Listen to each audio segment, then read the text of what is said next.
질서라고 하는 제목으로 여러분과 함께 말씀을 나누기를 원합니다. 존 맥카터 목사님 같은 분은 이런 말씀을 하셨어요.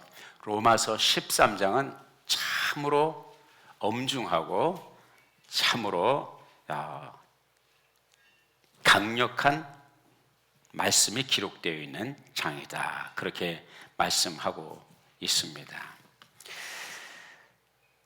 그리고 우리 믿음의 사람, 크리스찬들이 정부에 대하여, 나라를 관리하는 정부에 대하여 어떤 책임을 가지고 있는지를 요약을 해주고 있으며, 그 적용에 있어서 이 로마서 13장은 우주적이라는 것이죠. 어떤 시대든 어떤 센트리든 어떤 환경이든 어떤 조건이든 우주적으로 우리 믿음의 사람이 적용할 수 있는 말씀이라고 그렇게 설파하셨습니다.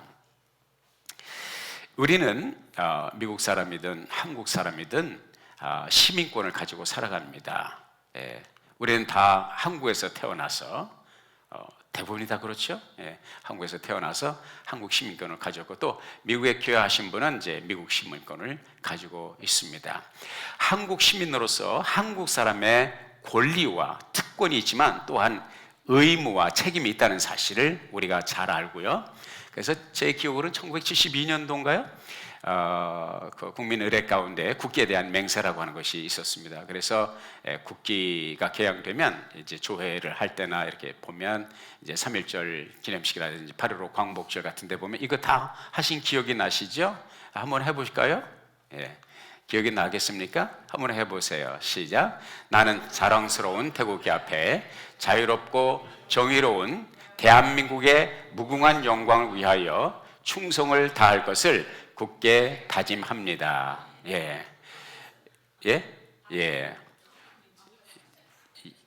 이게 처음에는 우리가 할 때는 자랑스러운이 아니라 자랑스러운 태국이 앞에 조국과 민족의 무궁한 영광을 위하여 몸과 마음을 바쳐 충성을 다할 것을, 이렇게 했었잖아요. 그런데 어느 날 갑자기 보니까 바뀌었어, 말이. 2007년도 7월 달에 새로 개정된 것입니다. 몰랐죠? 저도 몰랐어요. 설교 준비하면서 알게 되었죠. 우리 한국 사람들은 한국 사람으로서의 의무와 책임이 있다는 사실을 우리가 알게 됩니다. 미국 시민권을 따신 분은 손들지 마시고 조국을 배신한 데에 대한 엄중한 책임을 깨달으시기 바라고, 미국 시민권에 취득한 것을 축하를 하면서 우리 한번 다 같이 해보겠지만 제가 대표적으로 한번 하겠습니다. I pledge allegiance to the flag of the United States of America and to the republic for it stands, one nation under God, indivisible, with the liberty and justice for all. 이러한 국기에 대한 맹세가 있습니다. 미국 사람들도 한국 사람처럼 이렇게 이제 특별한 기념식을 할 때나 행사를 할 때 국기에 대한 맹세를 하지요. 그래서 성경에 보면 우리가 미국 시민권을 가졌던, 한국 시민권을 가졌던 또 다른 시민권이 있다고 말씀하고 있어요. 그것은 빌립보서 3장 20절에 보면 분명하게 이렇게 말씀하고 있어요. 한번 같이 읽어볼까요? 시작. 오직 우리의 시민권은 하늘에 있는지라 거기로서 구원하는 자 곧 주 예수 그리스도를 기다리노니. 그러니까 여러분이 이 땅에서 어떤 시민권을 가지고 살았든지 두 개의 시민권이 있다는 것을 기억하십시오. 예수 그리스도를 주와 구주로 영접하고 하나님의 자녀로 다시 태어나신 분들은, 하나님의 자녀가 되신 분들은 하나님 나라의 시민권이 있다는 것입니다. 할렐루야. 너무너무 좋은 거죠. 우리 이 땅에 살면서도 하늘나라의 시민권의 특권을 누리고 있다는 사실인 것입니다. 그런데 오늘 제 사도 바울이 이 하늘의 시민권을 말하면서 빌립보서에서, 로마서에서 12장부터 시작을 해서 16장까지 우리가 국기에 대한 맹세하고 또 성조기에 대한 맹세, The Pledge of Allegiance를 하지만 우리 믿음의 사람들에게도 이런 충성 맹세가 필요하다는 것이죠. 이 서약이 필요하다는 것이죠. 하나님의 나라의 시민으로서 우리가 어떤 마음가짐을 가지고 살아가야 되느냐, 그것이 바로 로마서 12장부터 16장까지 말씀입니다. 그 말씀, 우리들이 하나님 나라의 시민으로서 살아가는 충성 맹세 가운데 하나가 무엇이냐? 그건 바로 권세 혹은 권위자, 공동번역 같은 데 보면, 공동사번역 같은 데 보면 이제 권위자라고 되어 있고요. 또 현대인의 성경에 보면 정부 당국이라고 되어 있습니다. 그 정부 당국에 대해서 권위에 대해서 복종하라 아니면 굴복하라, 그런 말씀을 가지고 있습니다. 이런 그 말씀이 존 맥카더 목사님도 그렇게 말씀하셨지만 다른 여러 주경학자들과 목사님들이 로마서 13장은 참 어려운 장이라고 말씀합니다. 정말 엄중하고 참 소화하기가 쉽지 않은 말씀이라고 합니다. 왜 그러냐면 정부 당국에 순복하고 정부 당국의 그 권위 앞에 굴복하고 복종하라고 했는데, 이거를 우리가 여과 없이 그대로 그냥 받아들이기는 너무 무리수가 아닌가. 그리고 또 한 가지, 여러분 안대로 성경은 이거 2000년 전에 쓰여진, 사도 바울이 2000년 전에 살던 사람이 썼는데, 그 시대를 살아가는 사람들에게, 로마 시민들에게 썼는데, 이 시대 21세기를 살아가는 우리들이 이 말씀에 여전히 따라가야 될 의무와 사명과 특권이 있는가? 이 시대적인 갭과 문화적인 갭과 문명의 갭은 어떻게 할 것이냐, 이런 질문이 우리가 자연스럽게 나오기 때문에 어려운 것입니다. 더군다나 정부에 대해서, 아니 위정자들의 정책에 대해서 조금이라도 불만이 있는 사람들은 이 말씀을 그대로 그냥 여과 없이 받아들이고 수행한다는 것이 쉬운 것이 아니죠. 아니, 정부가 하는 일이 마음에 들어야지. 위정자들이 세우는 정책의 방향이 내가 가고자 하는 나의 삶의 철학과 내가 가지고 있는 정의감과 전혀 상관이 없는 방향으로 가는데 도 무조건 굴복해야 된다, 순복해야 된다, 이거 좀 납득이 어려운 것이 아닙니까? 이런 질문을 여러분을 대신해서 제가 던진 거예요. 그러면 이 시대를 살아가는 우리, 또 미국에서 살아가는 우리는, 우리가 시민권을, 한국 시민권을 가지고 있든지 미국 시민권을 가지고 있든지, 이게 굉장히 중요한 질문이 될 수 있어요. 왜? 선거가 얼마 안 남았잖아요. 3월 달에 이제 프라이머리 선거 있잖아요. 한국에도 4월 달에 또 국회의원 선거 있잖아요. 굉장히 중요한 시점에서 이것을 한번 우리가 이 시대에 한번 오늘의 흐름에 비추어 보면서 하나님은 우리들에게 무엇을 요구하시는가 한번 생각해 볼 만한 가치가 있다고 생각합니다. 이 답을 내가 이 시대 21세기를 살아가는 이 시대의 한국 시민권자든지 미국 시민권자든지 정부 당국이 하는 모든 일에 내가 다 응원을 하고 순복하고 굴복하고 복종을 해야 되는가, 이 질문을 우리가 답을 얻기 전에 우리가 한번 이 생각을 해보자고요. 사도 바울이 이 편지를 썼을 때에, 사도 바울이 살던 시대에 그 시대의 상황, 특별히 로마 제국이 세계 패권 국가로서 전 세계를 다스리고 있을 때에 정치적인 상황은 어떠했는가 한번 살펴보면 우리가 답을 얻을 수 있는 힌트를 발견할 수 있을 것 같아요. 사도 바울이 로마서를 기록한 것은 3차 전도 여행을 마칠 무렵, 그러니까 AD 서기 57년 내지 또 어떤 분은 58년이라고 그래요.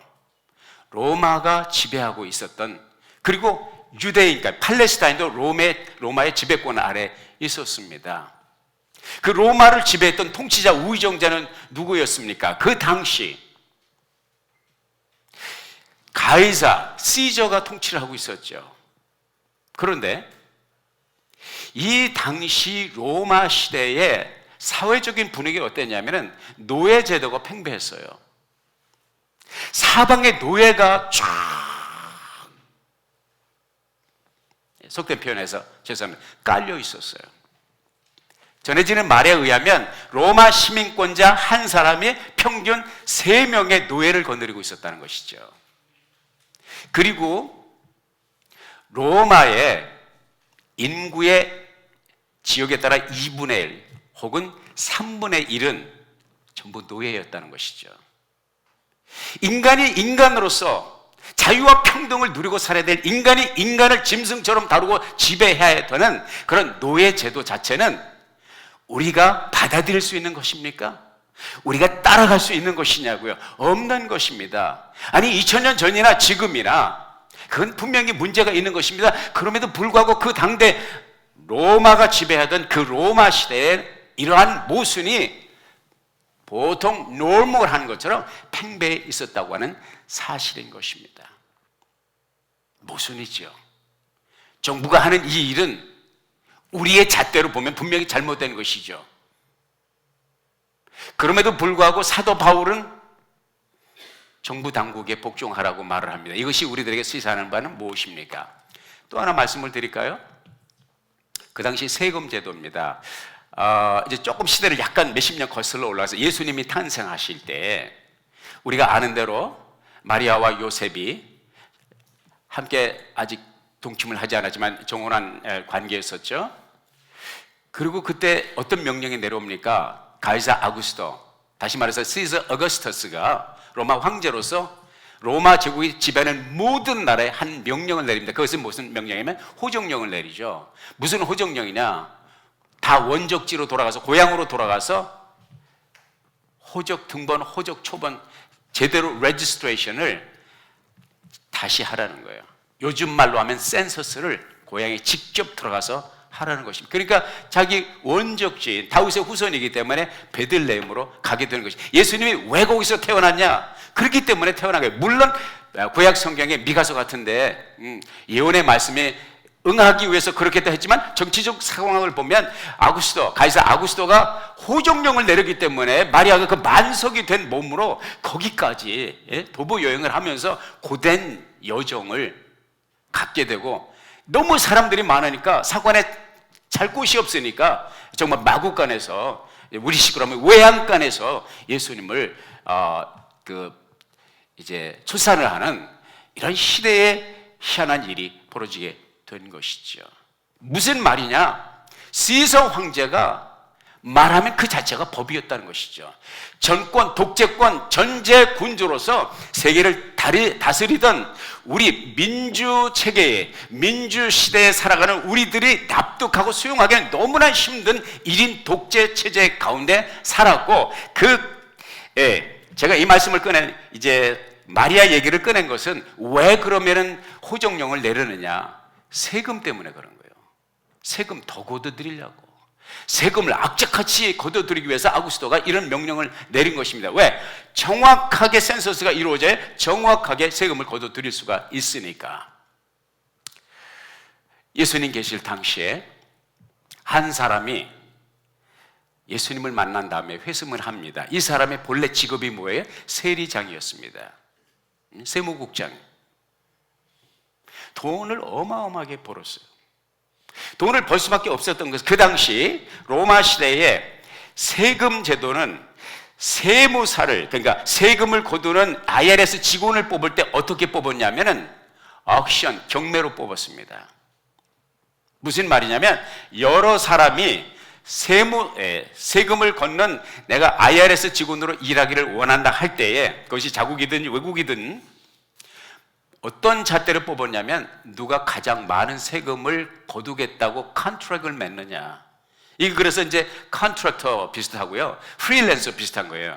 그 세리 사개오도 이런 컨트랙에 조인을 하고 가장 높은 빚을 했기 때문에 내가 가장 많이 거둘 수 있다고 하는, 소위 말해서 옥션에 당첨이 됐기 때문에 하이스트 비더가 가장 높은 경매에 적어낸 사람이 당선이 되는 세리가 이 사개오가 그래서 그 일을 했던 것입니다. 또 한 가지는 로마 정부가 원하는 일정량의 세금을 거둬들인다면 그 세무사가, 그 세리장이 얼마를 거둬들이든지 they don't care. 10,000불을 거둬들여라. 10,000불 외에는 20,000불을 걷든지 30,000불을 걷든지 100,000불을 걷든 네 역량대로 해. 그냥 우리한테 이 정부에 10,000불만 상납을 하면 되는 거예요. 그래서 삭개오가 한 일은 뭐예요? 만부를 로마 정부에 바치면 되는데 이 이스라엘, 이 유대인들 자기 동족들에게 가서 이번에 세금 2만 불 나오는데 우유 그렇게 참만 말고 내세요. 집 쫓겨나지 않으려면 그냥 때리는 게 이게 삭개오가 말하는 게 법이요. 로마 정부는 그것을 뒷배를 봐주었고, 그러니까 무소불위의 권세를 잡고 휘둘렀던 사람들이 누구냐면 세리들이에요. 그 중에서 세리장이에요.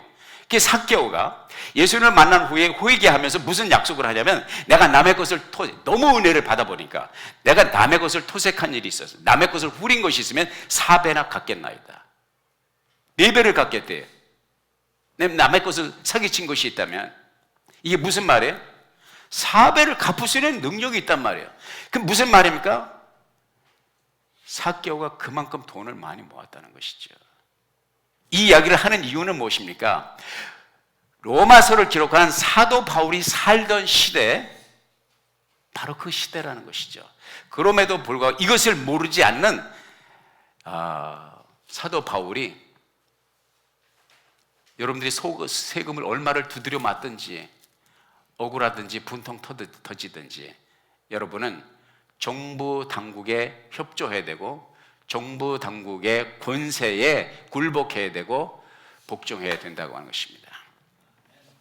또 하나는 아까 사도 바울이 이 로마서를 기록할 때가 AD 57년 내지 58년이라고 그랬죠. 이때는 누가 집정을 하고 있었냐면 시저 네로 황제가 집정을 하고 있을 때예요. 네로 황제는 여러분이 아시는 대로 역사적으로 악명을 떨친 황제입니다. 네로 황제가 누구냐? 바로 사도 바울을 목을 자른 사람이에요. 본인이 자르진 않겠죠. 명령을 내린 사람. 로마에 가서 사도 바울은 마지막 순교를 당합니다. 목배임을 당합니다. 그가 목배임을 당했던 그 대리석 기둥에 제가 성지순례 갔을 때 거기 가가지고 한번 내 목을, 그 양반이 키가 작긴 작았나 봐. 내 목을 거기 딱 맞더라고요. 나가 키 사이즈가 다 비슷한가 봐. 거기서 목을 쳤다고 그래. 진짜인지 아닌지는 모르지만은 이런 네로를 사도 바울이 모르겠습니까? 네로는 기독교 역사 가운데 가장 악랄하게 기독교를 핍박했던 정치 지도자 가운데 한 사람입니다. 64년도에 로마의 대화재가 발생을 했어요. 로마 행정체계가 14곳이 있는데 10곳이 피해를 입어 4군데만 빼고 10곳이 피해를 입어서 불탔습니다. 전해지는 말에 의하면 로마 시를 바라보면서 마음에 안 들어서 신시가지를 만들고 싶었던, 이것은 그냥 전설입니다. 불을 질렀다는 거죠. 왜? 그것을 빨리 처리하기 위해서. 근데 불이 나고 보니까 이 불길이 너무 어마어마하니까 이 뒷감당을 감당을 못하니까 이제 국민들이 아우성 치니까 로마 시민들이 아우성 치니까 이 뒷감당을 못하니까 이게 소위 말해 희생양이 필요하다. 왜냐면 사람들이 소문이 퍼지기를 네로 황제가 불을 질렀다는 소문이 퍼지기 시작을 하면서 뒷감당하기 어려우니까 네로 황제가 어떻게 말을 꾸며냈냐면 예수 믿는 기독교인들이 불을 놓았다고 소문을 내죠. 그때부터 참혹한 기독교인의 박해가 시작이 됩니다. 기둥에 묶어놓고 산채로 기름을 붓고 사람을 태우며 자기는 스포츠 게임을 즐기면서 그것을 횃불 대신해서 사람을 태워서 불을 지피면서 게임을 할 만큼 무시무시한 핍박을 했습니다. 이러한 상황을 모를 리 없는 사도 바울은 로마에 있는 성도들에게, 여러분, 정부 당국에 항거하지 말고 순복하시고 복종하시고 그 권위자들 앞에 굴복하십시오. 이것이 하나님의 뜻이라고 지금 말하고 있는 것입니다. 그러면 사도 바울은 왜 도대체 이러한 소화하기 힘든 명령을 내리고 있는 것인가? 성경 오늘 읽은 본문 말씀 가운데서 분명하게 우리들에게 그 이유를 말씀해 주고 있습니다. 첫째로 권력은 그 정부의 권력도 정부 당국이 가지고 있는 그 권력이 하나님께서 주신 것이라는 거죠. 1절 말씀, 오늘 로마서 13장 1절 말씀 한번 같이 읽어볼까요? 시작. 누구든지 정부 당국에 복종해야 합니다. 모든 권력이 다 하나님에게서 나왔기 때문입니다. 정말 하나님에게서 나왔을까요? 예, 하나님에게서 나왔습니다. 누가 말씀하는 거예요? 바울이 말씀했을 뿐만 아니라 예수님께서 말씀하셨습니다. 예수님이 처형당하기 전에 빌라도 앞에서 이제 신문을 받죠. 빌라도가 궁금한 게 있어서 예수님에게 여쭤보았습니다. 예수님은 묵비권을 행사하십니다. 말씀을 안 하세요. 답답한 빌라도가 예수님에게 이렇게 말을 합니다. 야, 내가 당신을 자유롭게 해방시킬 수 있는 권세도 있고 당신을 십자가에 못 박을 수 있는 명령을 내릴 수 있는 그 행정 능력이, 정치적인 능력이 내게 있어. 내가 그 권세에 있는 걸 당신 몰라? 당신 지금 상황 파악이 안 돼? 예수님께서 뭐라고 말씀하셨어요? 대답하시되 위에서 주지 아니하셨다면, 위에서 누가 계세요? 하나님이 주시지 않았으면 너는, 당신은 그런 권세를 누릴 수가 없습니다.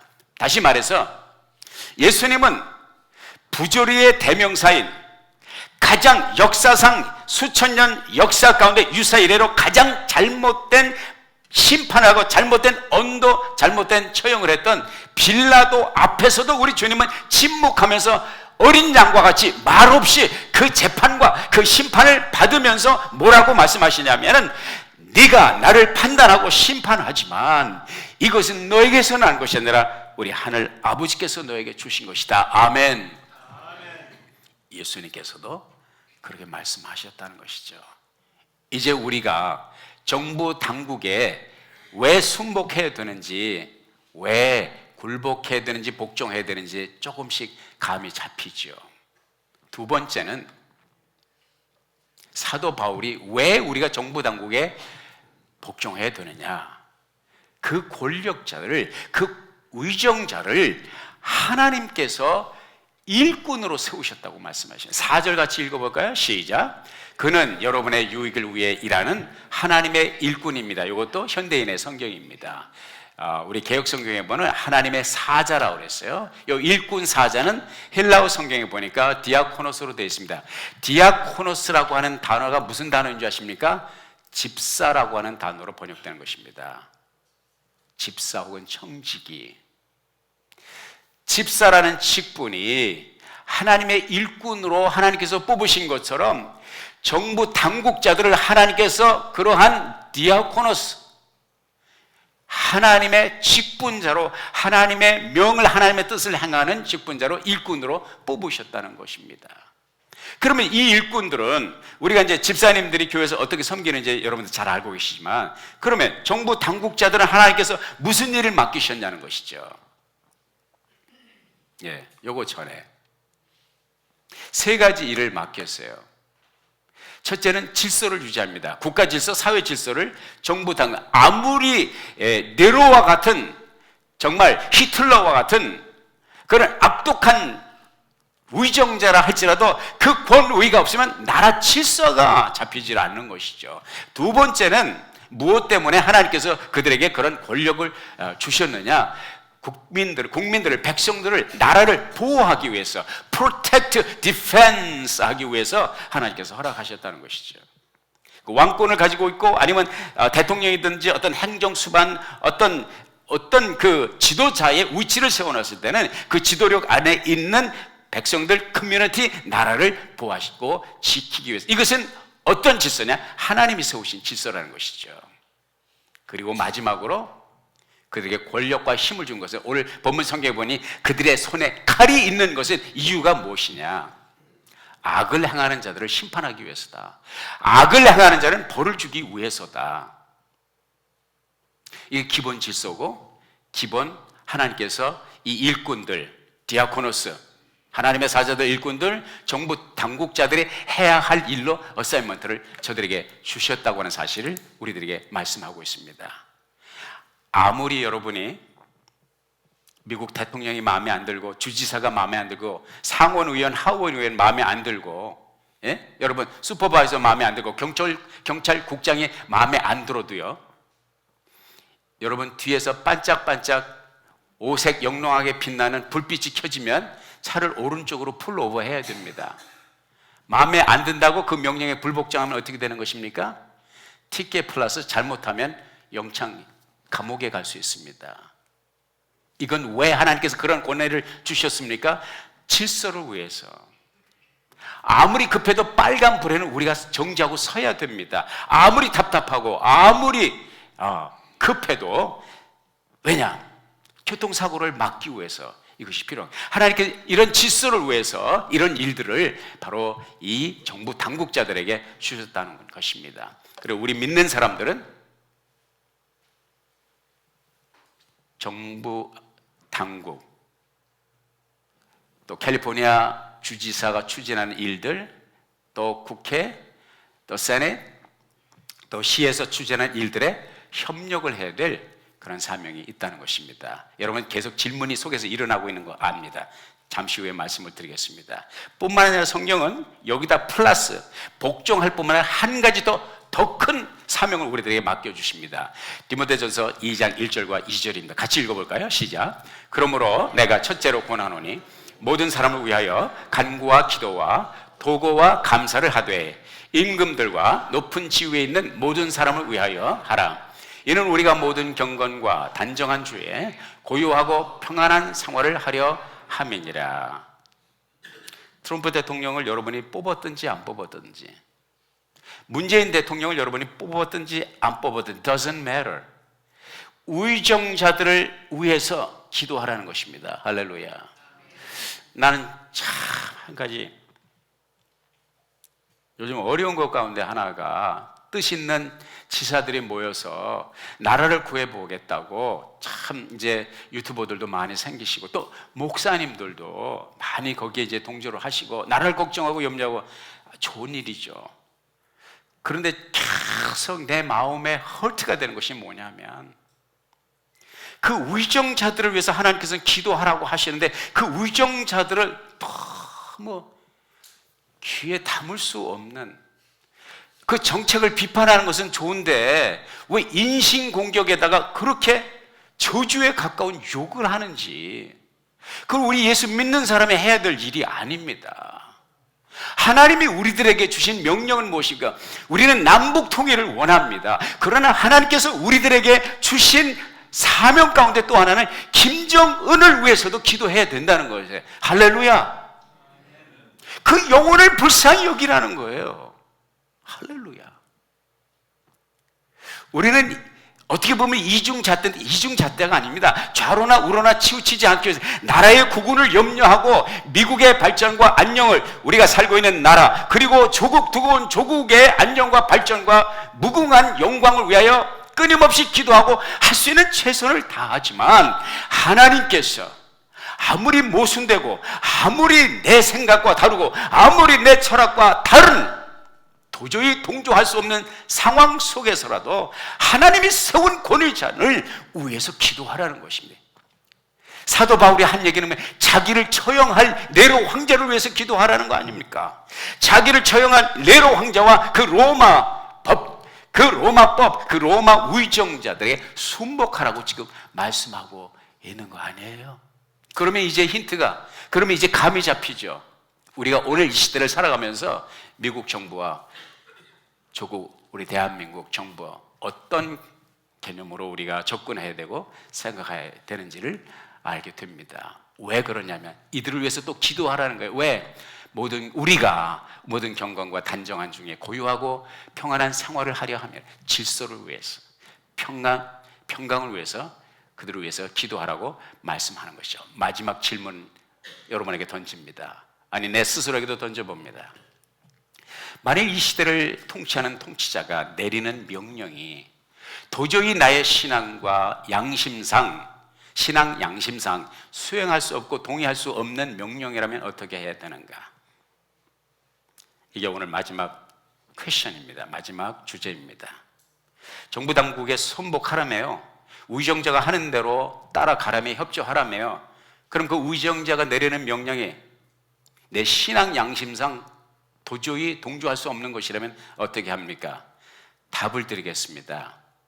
우리는 때때로 두 극단 사이에 마치 샌드위치와 같이 갈등 속에 우리 자신을 발견할 수가 있습니다. 그 말은 무슨 말이냐면 정부가 요구하는 것과 하나님이 요구하는 것이 갈등을 일으킬 때, 정부는 이것을 요구하고 하나님은 저것을 요구할 때 우리는 누구를 따라야 되느냐 이것이죠.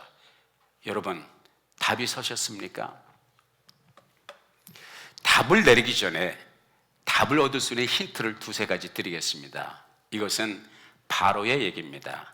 모세가 태어날 당시 바로는 히브리인들의, 이스라엘 사람들의 세력이 커지는 것을 염려하여 남자가 나면 다 죽여라 그랬어요. 누구에게? 산파들에게. 남자는 다 죽여라. 그래서 많은 사람들이 나일 강가에 던졌죠. 피눈물을 흘리면서. 그런데 이 바로의 명령을 항거하고 불복종한 사람들이 있습니다. 그런데 성경은 그것을 잘했다고 평가합니다. 이게 어떻게 된 겁니까? 왜?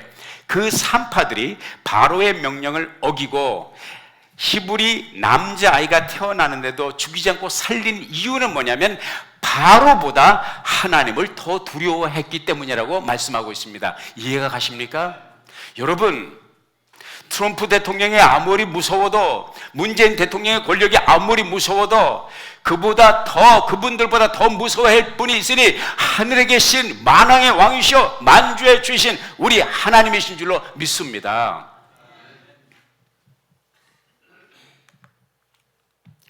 또 하나의 예가 있어요. 다니엘과 세 친구가 바벨론 제국에 의해서 예루살렘에 함락되고 예루살렘 유대가 완전히 멸망당했어요. 다니엘과 세 친구가 포로로 붙잡혀갔어요. 어디에? 바벨론 제국에 끌려갔어요. 사람들이 이제 사람들이 괜찮아 보이니까 눈에 들어서 이제 발탁이 돼가지고서 나라의 인재로 양육을 받게 성장하게 되죠. 제일 먼저 다니엘과 세 친구들이 받은 느부갓네살 황제의 명령은 뭐냐면 황제가 주는 음식을 먹으라는 것이죠. 그러나 유대인들이 다니엘이나 그 세 친구들에게 있어서 황제의 명령을 따른다는 것은 곧 하나님의 법을 어긴다는 것입니다. 하나님의 명령을 어긴다는 것입니다. 왜? 우상에 드렸던 제물을 먹으라는 것이거든요. 불결한 음식을 코쇼의 코드에 맞지 않는 것을 먹으라는 거거든요. 다니엘은, 그리고 그 친구들은 마음에 결심을 합니다. 우리는 죽어도 안 먹는다. 왜?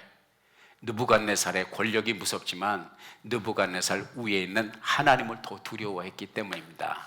다시 말해서 정부 당국의 명령을 정부 당국에게 굴복하는 대신에 하나님께 굴복하고 정부 당국의 명령에 불복하는 길을 선택했는데 성경은 그것을 잘했다 말씀하고 있습니다. 여러분, 이제 답이 나왔습니까?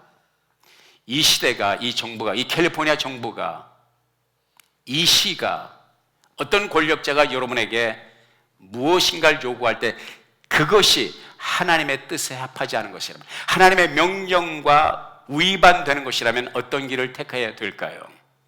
여러분의 선택에 맡겨드리겠습니다.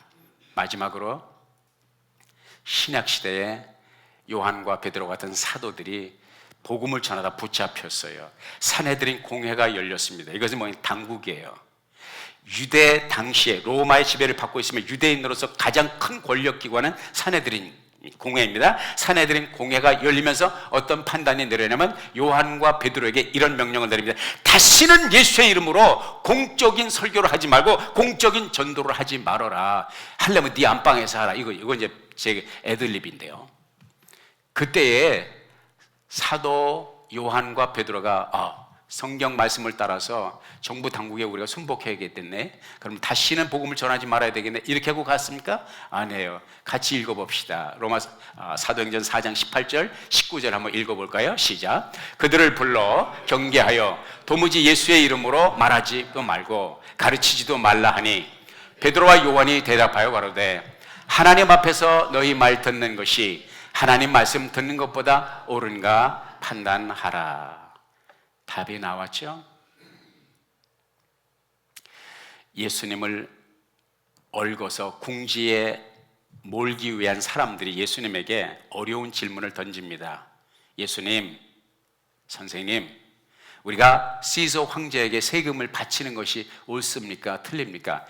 이게 말도 안 되는 질문인데 말이 되는 이유는요, 예수님을 추적하던, 예수님을 따라다니던 사람들 가운데 많은 사람들이 친로마 세력이 많았거든요. 적대 로마 제국을 넘어뜨리기 위한 거의 테러 분자 수준의 열심당원 같은 사람, 이런 사람들도 있었거든요. 그러니까 예수님의 그 질문에 어떻게 대답하느냐에 따라서 예수님이 몰매를 맞을 수도 있고 돌 맞아 죽을 수도 있는 거예요. 어려운 질문이거든요. 그때 예수님께서 뭐라고 말씀하셔요? 기가 막힌 말씀을 하십니다.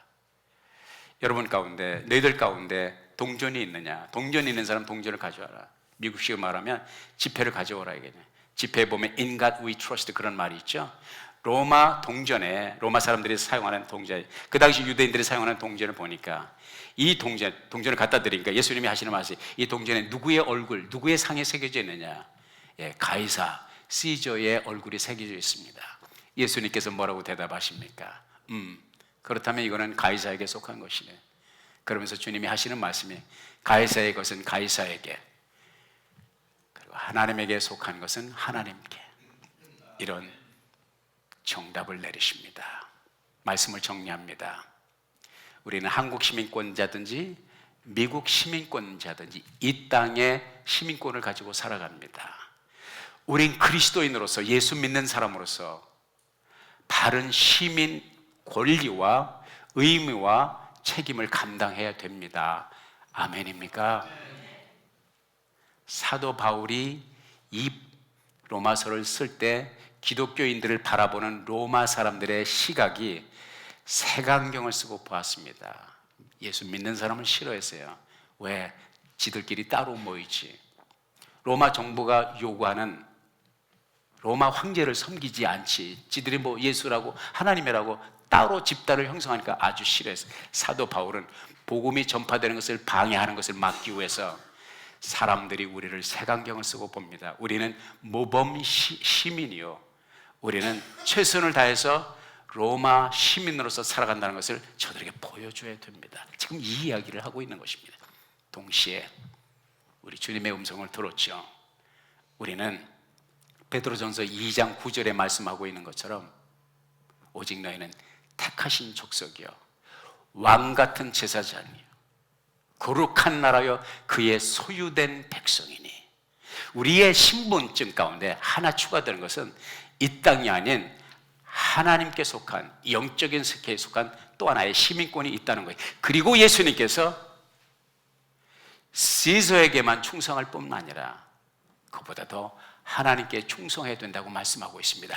하나님께 속한 것은 하나님께 드려야 된다고 말씀하고 있습니다. 미국을 살아가는, 이민자로 살아가는 여러분에게 주의 이름으로 당부합니다. 시민으로서 바른 삶의 자세를 가지고 또 나라를 위해서 기도하는 저와 여러분이 될 수 있기를 주의 이름으로 당부합니다. 동시에 그보다 더 중요한 것은 우리 땅에 살지만 우리는 하나님의 나라의 시민권자라는 사실을 기억하시고 주께 충성하는 하나님의 나라의 위대한 시민이 될 수 있기를 예수의 이름으로 축원합니다. 기도하겠습니다. 아버지 하나님, 주신 말씀 마음에 아로 새기고 주의 뜻을 따라 우리 하나님의 영광을 드러내는 우리 모두가 되게 하여 주옵소서. 예수님의 이름으로 기도했습니다. 아멘.